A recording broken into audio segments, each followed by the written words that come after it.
പ്രോത്സാഹനമായിട്ട് ചെയ്യാറുണ്ട് സുന്നത്ത് നോമ്പുകൾ. ഇപ്പൊ അറഫയുടെ നോമ്പ് അല്ലെ, അതുപോലെ ഷഅബാൻ 15 നോമ്പ്, അതുപോലെ അറഫ, ഈ നോമ്പുകളൊക്കെ സുന്നത്ത് തന്നെയല്ലേ? ഷഅബാൻ 15 ബാക്കിയുണ്ട്. അറഫയുടെ നോമ്പ് നോമ്പുണ്ട്, ഷഅബാൻ 15 പറഞ്ഞത് അതേ പെട്ടതല്ല. പിന്നെ റജബിലുള്ള നോമ്പ് റജബില്ല. അല്ല, അത് നല്ല ബിദ്അത്തിന്റെ കൂട്ടത്തിൽ പെടുത്തി അങ്ങനെ ബിദ്അത്തുൽ ഹസന എന്നുള്ളൊരു പ്രയോഗം ഉണ്ടല്ലോ അല്ലെ? സമർത്ഥിക്കല്ല, ഈ ബിദ്അത്തുൽ ഹസന കൊണ്ട് എന്താ ഉദ്ദേശിക്കുന്നത്? ബിദ്അത്തുൽ ഹസന എന്ന ഒന്ന് യഥാർത്ഥത്തിൽ മതത്തിൽ ഇല്ല, ഭാഷയിലുണ്ട്. അറബി ഭാഷയിൽ ബിദ്അത്ത് എന്ന് പറഞ്ഞാൽ ഇന്നലെ വരെ ഇല്ലാത്ത ഇന്നുണ്ടായാൽ ബിദ്അത്താണ്. ഈ പള്ളി ബിദ്അത്താണ്, കാരണം പണ്ടുണ്ടായിരുന്നില്ല, പിന്നെ ഉണ്ടായതാണ്. നമ്മൾ ഓരോരുത്തരും ബിദ്അത്താണ്, കാരണം പണ്ടില്ല, പിന്നെ ഉണ്ടായവരാണ്. അതാണ് ഭാഷയിൽ ബിദ്അത്ത്. അതിൽ നല്ലതുണ്ടാവാം, ചീത്തയുണ്ടാവാം. മതത്തിൽ ബിദ്അത്ത് എന്ന് പറഞ്ഞാൽ മതം പൂർത്തിയായതിനു ശേഷം പുണ്യകർമ്മം എന്ന നിലയ്ക്ക് അതിലേക്ക് കൂട്ടിച്ചേർക്കപ്പെടുന്ന കാര്യങ്ങൾ, അതിൽ നല്ലതില്ല, അത് മുഴുവനും ദുഷിച്ചതാണ്. അല്ലാഹുവിന്റെ റസൂൽ സ്വല്ലല്ലാഹു അലൈഹി വസല്ലം തങ്ങൾ ചുരുങ്ങിയത് 1000 പ്രാവശ്യമെങ്കിലും പറഞ്ഞ ഹദീസാണ് വകുല്ല ബിദ്അത്തിൻ ദലാല. ഏറ്റവും ചുരുങ്ങിയത് 1000 പ്രാവശ്യം എല്ലാ ഖുത്ബയിലും പറഞ്ഞിട്ടുണ്ട്. 500 ചില ഖുത്ബ നബിതങ്ങൾ നടത്തിയിട്ടുണ്ട്. ആ ഖുത്ബയിലൊക്കെ പറഞ്ഞതാണ് വകുല്ല ബിദ്അത്തിൻ ദലാല.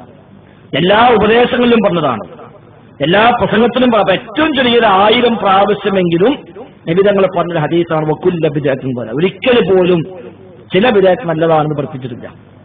സഹാബിമാരാരും നല്ല ബിദ്അത്ത് എന്ന ഒന്നിനെ കണ്ടിട്ടില്ല, മനസ്സിലാക്കിയിട്ടില്ല, അംഗീകരിച്ചിട്ടുമില്ല.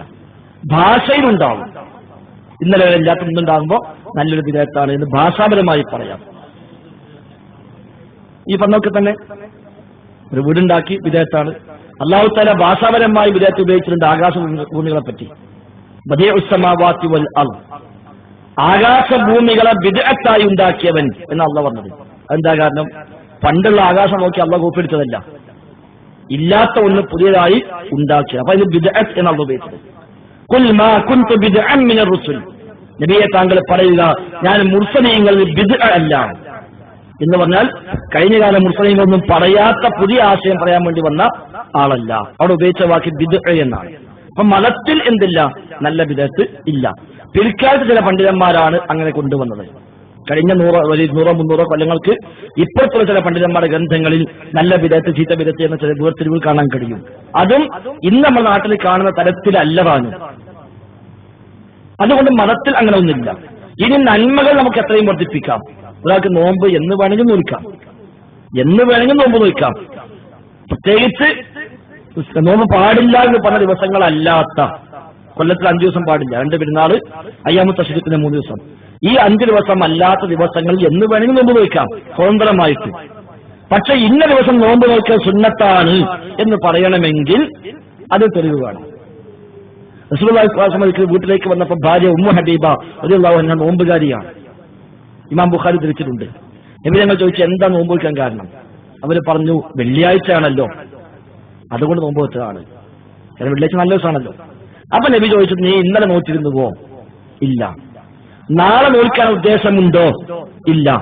ഫഅഫ്തിരി, എങ്കിൽ ആ നോമ്പ് മുറിക്കുക. വെള്ളിയാഴ്ച അല്ലേ, നല്ല ദിവസമല്ലേ, അതുകൊണ്ട് നോമ്പ് ഇല്ല. വ്യാഴാഴ്ച അല്ലേ, അതുകൊണ്ട് നോമ്പ് ഉണ്ട്. എന്താ വ്യത്യാസം? വ്യാഴാഴ്ച നബി ഞങ്ങൾ പഠിപ്പിച്ചു, തിങ്കളാഴ്ച ഉണ്ട്, നബി ഞങ്ങൾ പഠിപ്പിച്ചു. അറഫ നോമ്പുണ്ട്, മുഹറം 9, 10 ഉണ്ട്, ശവ്വാൽ 6 ഉണ്ട്. എന്തുകൊണ്ട്? നബി ഞങ്ങൾ പഠിപ്പിച്ചു.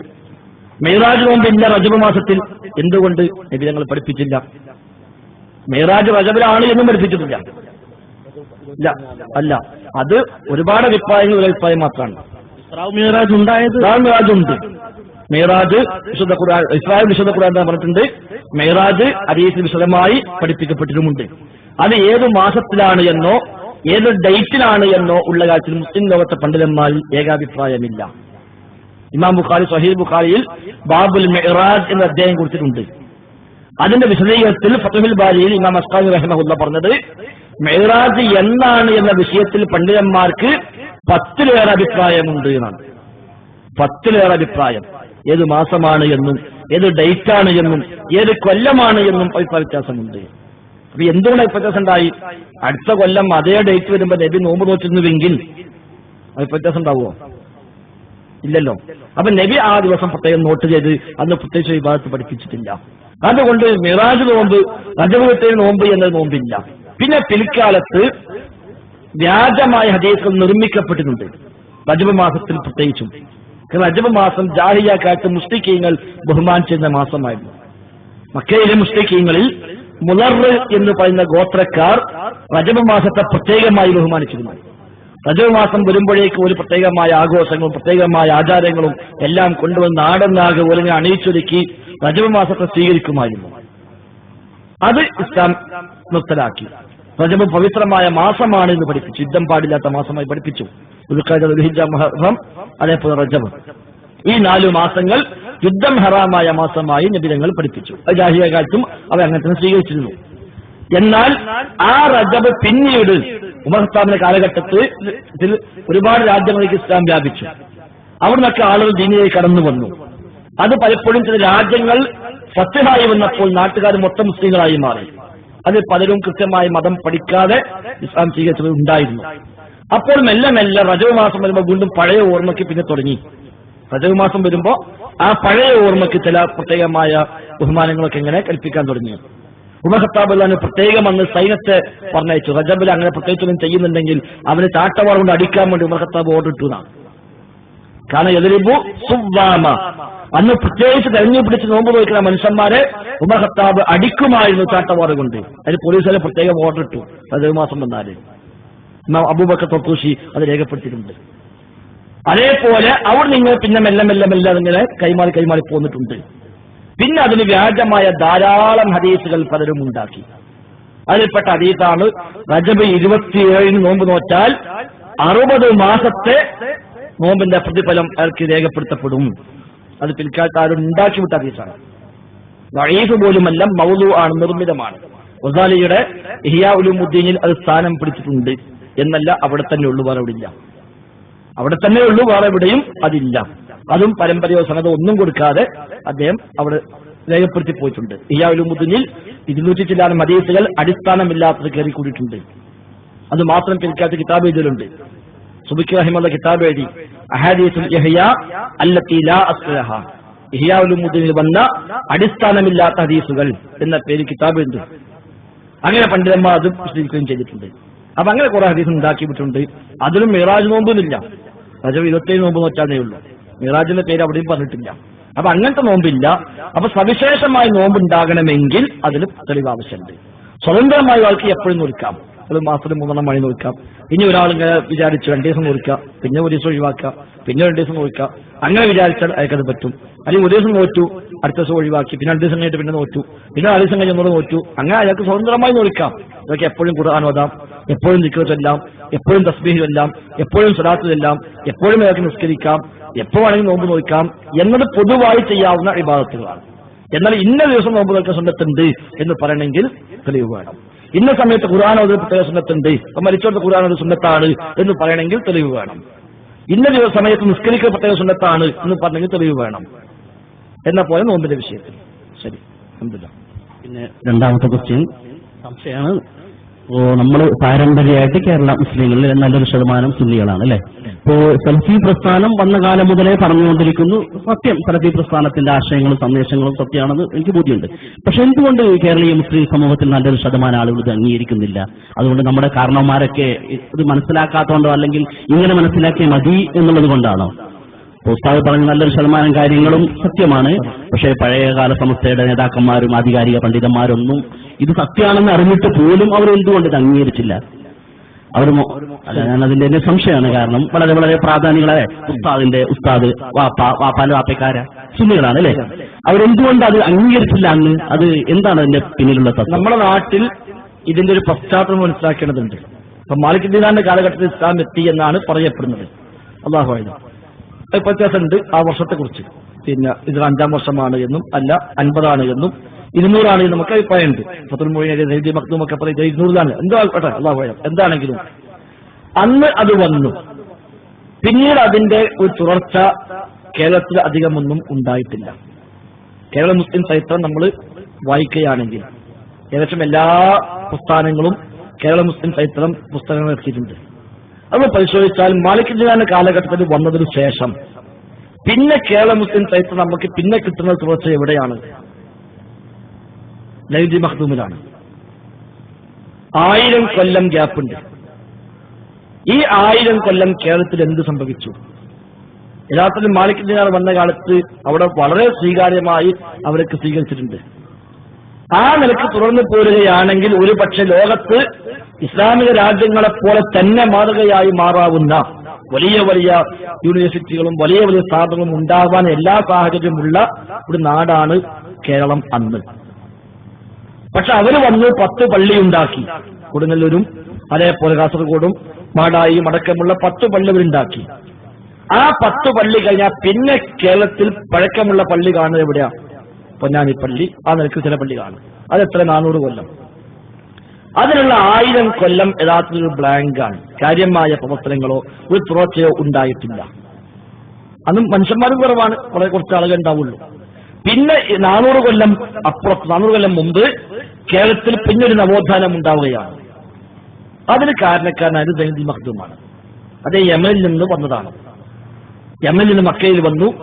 ഇബ്നു ഹൈത്തമിയുടെ ശിഷ്യനായി പഠിച്ചു. അദ്ദേഹം അവിടുന്ന് പിന്നെ കേരളത്തിലേക്ക് വന്നു. ആ വന്ന സൈനുദ്ദീൻ മഖ്ദൂം ഷാഫി മദ്ഹബുകാരനും അശ്അരി ത്വരീഖത്തുകാരനുമായിരുന്നു. അതുകൊണ്ട് കേരളക്കാർക്ക് കിട്ടിയത് അത് രണ്ടുമാണ്. കേരളക്കാർക്ക് കിട്ടിയത് ഷാഫി മദ്ഹബും അശ്അരി ത്വരീഖത്തും. കാരണം അവർക്കൊരു മതം എന്ന് പറയാവുന്ന ഒരു ഇത് വെളിച്ചം പിന്നെ കിട്ടുന്നത് സൈനുദ്ദീൻ മഖ്ദൂമിൽ നിന്നാണ്. നമ്മുടെ നാട്ടിൽ കേരളത്തിൽ അദ്ദേഹമാണ് പ്രചരിപ്പിച്ചത്. അതിന് മുമ്പ് അങ്ങനത്തെ ഒരു പണ്ഡിതൻ നമ്മുടെ നാട്ടിൽ ഉണ്ടായിട്ടില്ല. കുറച്ച് നമ്മൾ കാണുന്നില്ല. ഒരു ആലിമോ ഒരു കിതാബോ ഒന്നും ഉണ്ടായിട്ടില്ല. സൈനുദ്ദീൻ മഖ്ദൂം വന്നു. അദ്ദേഹം ഷാഫി മദ്ഹബുകാരനായിരുന്നു. അതുകൊണ്ട് നമ്മുടെ നാട്ടിൽ സ്വാഭാവികമായും അദ്ദേഹത്തിന് പഠിച്ചത് ഷാഫികളായി മാറി. അദ്ദേഹം അശ്അരി ത്വരീഖത്തുകാരനായിരുന്നു. അതുകൊണ്ട് അതും സ്വീകരിച്ചു. അദ്ദേഹം സൂഫിയായിരുന്നു. ആ സൂഫിസം നാട്ടിൽ പ്രചരിച്ചു. അന്ന് അതേ സമയത്ത് നമ്മുടെ നാട്ടിൽ ഷിയായിസം വന്നു. സൈനുദ്ദീൻ മഖ്ദൂമിന്റെ അതേ കാലഘട്ടത്തിൽ നമ്മുടെ നാട്ടിൽ ഷിയായിസം വന്നു. അതാണ് പിന്നെ കുണ്ടോട്ടി തങ്ങന്മാർ, മുഹമ്മദ് ഷാ എന്ന് പറയുന്ന തങ്ങള് വന്ന് അയാൾ ഷിയായിസം സ്ഥാപിക്കാൻ ശ്രമിച്ചവിടെ. അന്ന് അതിനെതിരെ അവിടെ ഏറ്റുമുട്ടലുണ്ടായി. അങ്ങനെ മുസ്ലിമീങ്ങൾ അന്ന് രണ്ടായി പിരിഞ്ഞു. ഒന്ന് കുണ്ടോട്ടി കയ്യ്, മറ്റത് പൊന്നാനി കയ്യ്. മുഹമ്മദ് ഷായുടെ കീഴിൽ അവിടെ ഒരു വിഭാഗം. അവർ പറഞ്ഞു മുഹമ്മദ് ഷാ വലിയുള്ള മുരീദന്മാർക്ക് അതാബില്ല. മുഹമ്മദ് ഷാ വളരെ വലിയാണ്, അയാൾ മുരീദായി കൂടിയാൽ അതാബുണ്ടാവില്ല. മറ്റൊരു പറഞ്ഞു മുഹമ്മദ് ഷാ വലിയല്ല, മുരീദന്മാർക്ക് അതാബെല്ലാം. മുഹമ്മദ് ഷാ വലിയല്ല, അയാളെ മുരീദന്മാർക്ക് എല്ലാ അതാബും ഉണ്ടാവുകയാണ്. അങ്ങനെ പ്രശ്നമായി കുണ്ടോട്ടിപ്പള്ളിയിൽ ഒരേ സമയത്ത് 2 ജുമുഅ നടന്നു. താഴെ ഇവർ ഷിയാക്കളെ ജുമുഅ, മേലെ പൊന്നാനി കൈക്കാട് ജുമുഅ. കുറച്ചു കാലം കഴിഞ്ഞപ്പോ ഇത് രണ്ടും കൂടി മിക്സായി സംഘടനമായി രണ്ടും ഒന്നായി മാറി. രണ്ടാമില്ലാതായിട്ട് രണ്ടും കൂടെ അറിയാതെ ഐക്യപ്പെട്ടാണ്ട് പോയി. അവരാചാരൊക്കെ ഇവരെടുത്തു, ഇവരുടെയൊക്കെ അവരെടുത്തു. ഈ ഷിയാക്കളാണ് കേരളത്തിൽ ജാറം കൊണ്ടുവന്നത്. കുണ്ടോട്ടിലെ ജാറം അന്ന് മറ്റൊരു എതിരാണ്. അന്ന് പൊന്നാനി കൈക്കാൽ ജാറത്തിനെതിരാണ്. അതുകൊണ്ട് ഫത്തുൽ മുഈൻ 105-ാമത്തെ പേജിൽ സൈനുദ്ദീൻ മഖ്ദൂം കൃത്യമായി എഴുതി വെച്ചു, ഖബർ കെട്ടിപ്പൊക്കിയ നിർബന്ധമായും പൊളിക്കണം. വകുരിഹ ബിനാഉൻ ലഹു അലൈഹി ലിസിഹത്തിൻ നഹി അൻ ദാലിക. ഖബറിന് വേണ്ടി എടുപ്പുണ്ടാക്കൽ വെറുക്കപ്പെട്ട കാര്യമാണ്. കാരണം വ്യക്തമായി വിരോധം വന്നിട്ടുണ്ട്. വമഹല്ലുൽ കറാഹത്തി ഇദാ കാന ബിമിൽകിൽ ബാനി. നിർമ്മിക്കുന്ന ആളുടെ സ്വന്തം സ്ഥലത്താണെങ്കിൽ കറാഹത്ത്. വഇദാ കാന ബിമുസബ്ബല, പൊതു ഖബർസ്ഥാനാണെങ്കിൽ ഹറുമ, ഹറാമാണ്. പൊതു ഖബർസ്ഥാൻ എന്ന് പറഞ്ഞാൽ വഖഫ് ചെയ്യപ്പെട്ട ഭൂമിയാവട്ടെ അല്ലാത്ത ഭൂമിയാവട്ടെ ഏതാണ് എന്ന് അറിയപ്പെടാത്ത ഭൂമിയാവട്ടെ ഏതാണെങ്കിലും ഹറാമാണ്. വഹുദിമ വുജൂബൻ, നിർബന്ധമായും പൊളിച്ചു മാറ്റുകയും വേണം. ഫത്തുൽ മുഈൻ വ്യക്തമായി എഴുതി വെച്ചു. കാരണം അന്ന് മറ്റൊരു ജാറത്തിന് ആളുകളാണ് ഇവരെതിരാണ്. പിന്നെ കുറച്ച് കഴിഞ്ഞ് എല്ലാം കൂടി മിക്സ് ആയപ്പോ ഇവർക്ക് ജാറും പറ്റി, മറ്റവർക്ക് ഇവരും പറ്റി. അങ്ങനെ ഒറ്റ ഒന്നായിട്ട് അതങ്ങാണ്ട് നീങ്ങി. അപ്പൊ ആ തുടർച്ചയാണ് കേരളത്തിൽ വന്നത്. പിന്നെയാണ് അതിനെതിരെ ചില പണ്ഡിതന്മാർ രംഗത്ത് വന്നത്. ഇത് ശരിയല്ല, ചില അബദ്ധങ്ങൾ സംഭവിച്ചിട്ടുണ്ട്, തകരാറ് സംഭവിച്ചിട്ടുണ്ട് എന്ന് പറഞ്ഞുകൊണ്ട് ഒറ്റപ്പെട്ട ശബ്ദങ്ങൾ ഉണ്ടായി വരുന്നു. അപ്പൊ സ്വാഭാവികമായി അപ്പോഴേക്ക് ഇതൊക്കെ വരുമാനമായി മാറിയിട്ടുണ്ട്. ഈ നിലയ്ക്കുള്ള ഒരു സ്വീകാര്യം മറ്റുണ്ടായി വന്നിട്ടുണ്ട്. ഈ സംസ്ഥയുടെ രൂപീകരണത്തിന് ശേഷം അത് മുമ്പോ തൊട്ട് മുമ്പായിട്ട് ചില പണ്ഡിതന്മാർ രംഗത്തിറങ്ങുകയും പണ്ഡിതന്മാരെ വിളിച്ചുകൂട്ടുകയും നമ്മുടെ ബാധ്യത നിർവഹിക്കണമെന്ന് ബോധവൽക്കരിക്കുകയും ചെയ്തു. അപ്പൊ ചില ആളുകൾ തിരിഞ്ഞു. കാരണം ഇത് പോക്ക് ശരിയല്ല, ഇത് നമുക്ക് ബുദ്ധിമുട്ടാണ്. കാരണം സമൂഹത്തെ ചൂഷണം ചെയ്തുകൊണ്ട് ജീവിക്കുന്ന കുറെ ആളുകളുണ്ട്. അങ്ങനെയാണ് 922 കേരള ജംഇയ്യത്തുൽ ഉലമ എന്ന 1ാമത്തെ പണ്ഡിത സംഘടന കേരളത്തിലുണ്ടായത്. ഒന്നാമത്തെ മതസംഘടന കേരളത്തില് ഗവൺമെന്റ് നിയമപ്രകാരം രജിസ്റ്റർ ചെയ്ത ഒന്നാമത്തെ സംഘടന കേരള ജംഇയ്യത്തുൽ ഉലമ 1922 22 ഉണ്ടാക്കി 24 രജിസ്റ്റർ ചെയ്തു. അന്ന് എല്ലാവരും ഒന്നിച്ചാണ്. അന്ന് വലിയൊരു ബാഖിയാത്ത് സ്വാലിഹാത്തിലെ പ്രിൻസിപ്പളാണ് അതിനെന്ത് അധ്യക്ഷം വഹിച്ചത്. അദ്ദേഹമാണ് പ്രാർത്ഥിച്ചത് ഈ സംഘടനയെ ഖിയാമത്ത് നാൾ വരെ നീ നിലനിർത്തണേന്ന്. 4 കൊല്ലം മുന്നോട്ട് പോയപ്പോ ചിലർക്ക് മനസ്സിലായി ഇത് നമുക്ക് പട്ടിണിയാകുന്ന പരിപാടിയാണ്. അപ്പൊ അവരിന്ന് വേറിട്ടു. എന്നിട്ട് അവർ വേറെ സംഘടന ഉണ്ടാക്കി, അതിനും പേരിട്ടു കേരള ജംഇയ്യത്തുൽ ഉലമ. ഇതേ പേരിട്ടു എന്ന് രജിസ്ട്രേഷന് പോയി. അപ്പൊ പറഞ്ഞു ഒരു പേരിൽ 2 കിട്ടില്ലാന്ന്. അപ്പൊ അതിന് മുന്നിൽ സമസ്താന്ന് കൂട്ടി, സമസ്ത കേരള ജംഇയ്യത്തുൽ ഉലമ. അങ്ങനെ രജിസ്ട്രേഷൻ വാങ്ങി. അങ്ങനെയാണ് 1926 22 KJU ഉണ്ടായി. 26 അതിൽ എസ് കൂട്ടി SKJU, സമസ്ത കേരള ജംഇയ്യത്തുൽ ഉലമ എന്നുണ്ടാക്കി. അപ്പൊ അവിടെ മുതലാണ് അതങ്ങനെ വേറിട്ട് പോണത്. പിന്നെ സ്വാഭാവിക രണ്ടെണ്ണായപ്പോ ഇവരെന്തു പറഞ്ഞു എനിക്ക് എതിർക്കുക എന്നുള്ളത് ഒരു അജണ്ടയായി മാറി. അപ്പൊ ഇത് ചുരുക്കാകുമ്പോൾ ഞങ്ങൾ ചുരുക്കേ ചെയ്യുള്ളൂ എന്ന് വാശി രൂപത്തിൽ എല്ലാ ചുരുക്കും ഖുറാഫാത്തും ഏറ്റെടുത്ത് പോന്നു എന്ന് മാത്രം. അല്ലാഹു അഅലം. സന്തോഷം. അൽഹംദുലില്ലാഹ്.